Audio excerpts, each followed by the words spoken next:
Ty, what did you tell the guys after tonight's game? Did you guys talk about the whole season or just about tonight's game? No, I just brought it in, and I talked to guys individually. You know, a tough loss, and like I said, not playing our best game in a situation like this, and you know, a lot of emotions. And so, just told the guys bring it in. You know, one last hug, and you know, we'll talk tomorrow. But you know, they came out. I thought we came out with a decent mindset. They went to that zone and kind of made us stagnant offensively because of the way we were attacking them. And then I thought, you know, when they went to that zone, it just kind of slowed us down offensively. And then defensively, we didn't really, you know, get into them, get closer to the guys, and have that pressure. And so they was able to pick us apart. But can you evaluate this season for you guys, starting back from, well, September up to now? Man, that's a long time ago. But I think, you know, starting training camp, you know, not having Kawhi and the uncertainty of when he'll be back. I thought James did a great job of leading his group. And then to start the season, you know, the kind of season that Norm had, the career season that he had, the career season that Zoo had, and James being able to hold this team together until we got Kawhi back, and getting Kawhi back to where he was in, you know, rare form of who he is. And so once he got back and, you know, got to playing like himself, I thought we really put together a strong run. You know, winning 18 out of 21 to get to this position, I thought was really good. But I just thought, like you said, all year long, just, you know, sticking together, staying together until we got to this point. And like I said, I'm proud of the guys and everybody in that locker room for what we was able to, you know, accomplish as far as, you know, staying together, you know, winning 50 games. And, you know, you hate to see them go out like this, you know, in the Game 7. So that's very disappointing. So you guys exceeded a lot of the external expectations this season, but it always felt like all year long internally you guys had a lot bigger goals for yourself than what, you know, the outside expectations may have been. How do you kind of emotionally just take that all in at this point, knowing that you guys did exceed a lot of expectations, but at the same time didn't go nearly as far as you wanted to? Yeah, I mean, it's hard because, like I said, when you lose the last game and you get eliminated, you know, it's tough to think about all that. But like I said, for the guys, you know, for everybody in that locker room who contributed and in any way they did, I think is huge. You know, I think coming out supposed to win 35 games and, you know, we win 50 games and, you know, get to the 5th seed and play against a really good team, you know. And so we had our opportunities. And then tonight, you know, so it was just a tough loss for us. So I think everybody's thinking about that right now because everybody in that locker room, from coaches to players, are great competitors. Ty, what do you, I know you haven't talked to them yet. When you do plan on talking to James and Kawhi in particular, like those guys made it to this game healthy and they're at the stage of the career that they're in. Like, what do you plan on kind of telling them to encourage them, but also, you know, something that gives all of you a thought that you could do this again next year? Yeah, I mean, just encouraging, you know, I think, you know, James having to carry such a heavy load, you know, with Kawhi missing, I think, 45 games, and just having to carry that load, you know, all season long. And he did a great job with that. And I think Kawhi, like I said, coming back, being Kawhi and having a confidence in his knee that he can play more minutes, he can get through these games. And those two together for a whole season, I think would be tremendous, you know. And so, you know, when you have your best player missing 45, 40, 47 games, you know, it's kind of hard to really gel the way we wanted to. But I thought they did a good job of just, you know, sticking with it, and whatever we need to do to win that night, they did it. Ty, how tough is it just to rationalize the way that things unfolded tonight when you hold Nikola to 14 or whatever it is, 16, and yeah. Jamal and him to 0 of 9 start? How do you make sense of just what happened when you guys did that on him? I thought, one, you know, we didn't do a good job transition defense. You know, we allowed them to get out in transition. The steals they did have, they were pick sixes, they were dunks and layups. And then, you know, when they found their offensive rhythm, you know, it was hard to stop them. And, you know, they run good stuff. Thought DA did a great job of just putting guys in position to be successful. And like I said, they picked us apart, you know, I thought, and everybody got involved. And so, you know, when you're playing against a good team like that and you try to take the best player in the world out, it opens up everything for everybody else, and they did a good job with that. Ty, back here. Sorry. Kawhi's talked all year that he wants to get to the offseason healthy. That's what his big plan was. He is now getting into the offseason healthy. What do you think that can do for him mentally?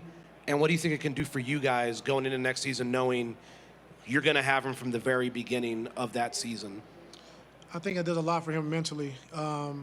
Just the challenges along the way to get to this point for him. I'm very pleased and excited for that. Just the hard work every day it took to get to this point. But to start a training camp, with him healthy, I think would be great for us. I think putting guys in their positions where they could be successful, not having to do too much, and having your best player to start the season, I think is very encouraging. Coach, what will be your biggest takeaway from this season, and what does your off season look like for you? I haven't thought about the off season. To be honest, I thought about OKC. That's what I was thinking, but it didn't work out that way. And so, I don't know. It's frustrating losing, but I'm not frustrated with the guys in the locker room, if that makes sense. Just a loss alone just makes me mad. But I'm very, like I said, very happy for what those guys brought all year long, and next year we'll see. Ty, you spoke about the players and the guys in the locker room, but what are your kind of emotions right now? How are you dealing with just everything that's gone on? How am I dealing with it? Yeah, you talked about the guys in the locker room; they're down. But what about you? What are your emotions through this? I feel the same way. Whether you overachieve or not, like when you lose, in the playoffs, it's tough, and so, I feel bad. Like I said, our players feel bad, and like you said, it's all you're thinking about is this game. Like I said, you're not thinking about the season. You're just thinking about, things you could have done better. We got to this point, and it's frustrating to go out like this. And so, if you want, like how I feel, I'm pissed off. And I know that these games aren't lost on one or two plays, but you look at how the first four games when you guys could have been up 3-1, maybe even sweep them. Do those the dunk or maybe an extra shot here? Is that is that the kind of thing that makes you think going into an off season? Does that make it even more frustrating? Yeah, like I said, the dunk. I think being up here, game one, being up one with the ball with 37 seconds, turn the ball over. Things like that. But it's a lot of what ifs. And so that's over. That's in the past, and we just know going forward, like the things we got to get better with, and just go from there.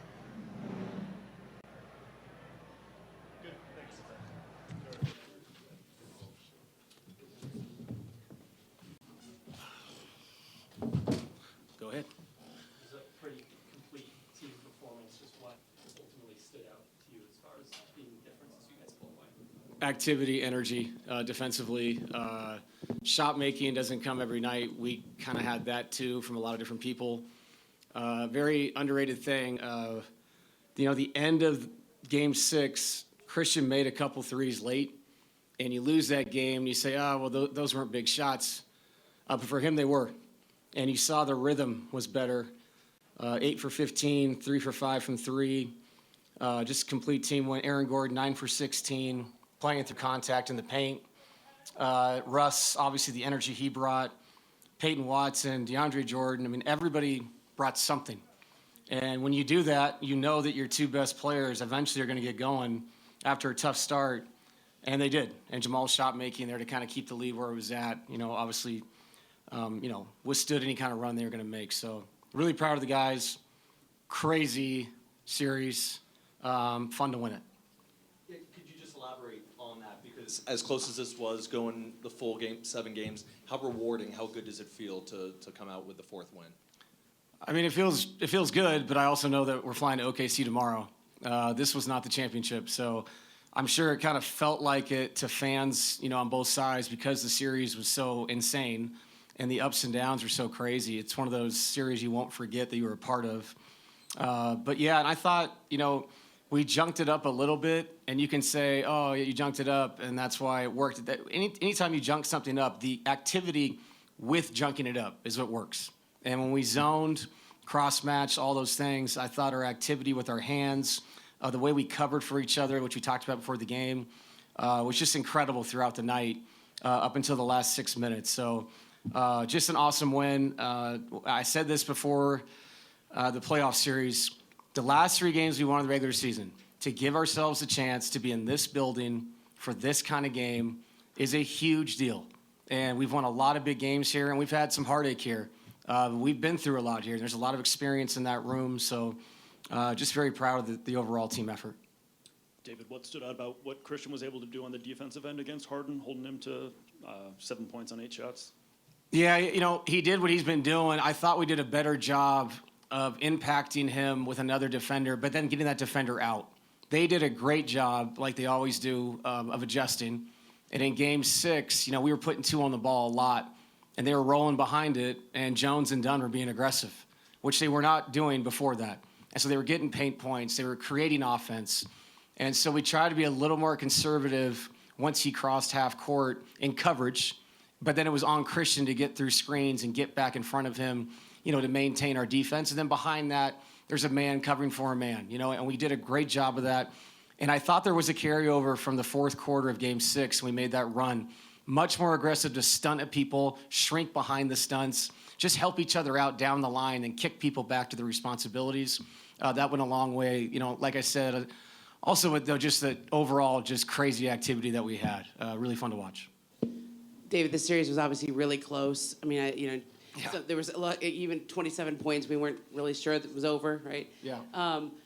But did you sense a belief with your team the whole time that they had this in them, that they would come out ahead? I mean, even after a Game 6 where LA had obviously a great game there, and you had to rebound for this one. Yeah, I mean, I think there's a lot of humble confidence in there. Like you have to go into these games with great respect for who's across the hall here, what those guys are capable of doing. But you also can't go into the game not thinking that, we can get this done. We've done this. Like, we've seen this. We've been through this before, and we've succeeded. You have to have crazy amount of confidence, but with respect to professionalism, what this is in a Game 7 against a veteran team and a veteran coaching staff. I feel blessed to get out of this thing. Like I said, this is a memorable series. We just don't really have time right now to remember it. Enjoy tonight. Have a glass of red wine or whatever you like doing, but we fly to OKC tomorrow. Coach, the non-Jokic minutes have been a topic of conversation surrounding this team for years now, and one of the biggest games for this core four, what does it say about this group that everybody was able to elevate their game surrounding Nikola? I thought it reminded me of the year we won it. I thought our rotation in the playoffs, not the regular season that year, held water the whole time and made impact plays defensively. Some of Jamal's shot making tonight through contact and AG, what he did attacking the basket, it allowed us to sit Nikola longer. And then we actually, won those stanzas. And if you do that, and now you're bringing 15 back in, it's an enormous deal. And it also forced them to, to early rotate their guys. And now their guys are being pressed against minutes like we have throughout the series. So, there's so many factors to that. Saving timeouts if they have to call them and I don't. There's all these little things, these variables that really matter that add up to winning a game like this. So, really cool to see everybody step up. They got real minutes, and we're going to need that, obviously, going to the next round. Coach, I mean, you've alluded to this multiple times today about the next round. What is it about Oklahoma City, just at first glance that makes them so good? And, what can you draw from that March mini-series that you guys had in OKC that you guys split with the Thunder there? Yeah, that was interesting. It is kind of a setup for a playoff series. It did feel like that. We had to adjust from one day to the next. The second game was very different than the first. I'll say this about them. They're the best team in the NBA throughout this season. And I had a really good friend the other day make me feel awful. I said, if we win this series, man, we got to play a team that's 68-14. And he said, no, man, they're 72-14. I said, okay, that's right. Appreciate that, bro. We know what this is. Like, their defense is so impactful. They turn you over. They have great one-on-one players in depth. Very good coaching staff that sets them up for, to be the aggressive team they are on both ends. But you got to be confident going into it. I know they've had the rest. We will be smart about it, do the best we can to keep guys off their feet. But right now, tonight, this is about the success of what this was. And this was not easy. And it took everything from everybody that played. And like I said, I don't want to overdo this. I give them so much credit. I knew coming into this, it felt like 7. And it deserved to be 7. That's what this series was. That's what it turned out to be. So just feel very blessed to come out, the victor. DA, Michael Malone used to get mad at me when I'd ask about leaving the starters in when the other team looked like they weren't. Did you think about pulling CB and Russ maybe a little, or even Jamal because of when they pulled their guys? And then did Joker go back in because of his back more than anything else because of how long he sat? Or No, they came back in because they went on a run, and it's Game 7, and I'm not putting them back in, and all of a sudden it's a 9-point game with 2 minutes and 40 seconds to go. He came in, he made a jump shot, he put it back over 20. I have to agree with Coach on that. These games, they're very important, and you better win the game. So when you have a lead like that and it goes 8-0 or 10-2 just like that, and it was happening fast, we felt like we had to, rebalance ourselves. And then once the clock ran to this certain point where there's only so many possessions, math takes over in your head instead of the craziness of coaching, and you get guys out. Coach, did you have any indicators that the guys were locked in before the game? Anything in particular specific? Yes, they were locked in, as they should be. If you're not locked in for Game 7, you shouldn't be doing this. The walkthrough, the film session, there was obviously there's always a buy-in in the playoffs, but there was some extra conversation to the details of each thing. Like I said, it's not just about what's happening on the ball. It's about all the details behind it. And I thought everybody was on a string tonight, connected on both ends of the floor. And offensively, just seeing the guys shoot the ball confidently when you're open. You got to do that if you're going to win these big games. And like I said, a bunch of guys stepped up. So, just really proud of the group. David, you mentioned Joker and Jamal got off to a relatively slow start. Yes. But more than just shot making in this game, obviously went into this win. How'd you evaluate their commitment to the game plan, their effort in a Game 7 outside of that shot making? Yeah, I thought Nicola's defensive energy early, he was everywhere. And his hands, he was playing, the cat and mouse, the Zubats rolling in the zone. He was all over the place, kind of an amoeba down there, taking the roller, trapping the corner. He had great activity with his feet, especially after playing, just the other day. And then Jamal, I thought we did a better job of cleaning up, some of the pressure he dealt with. And you have to remember, Game 6 just happened, and both teams are pressing each other the whole game. There was a lot of tired people out there. And fortunately for us, I thought we had a little bit more juice than they did, and that probably went a long way in why we won the game. Wanna try to boast at what I look like. Keep them down, try to wear, I pull up long range. Jimmy with the heat, I'm on fire. It's NBA on the ESPN.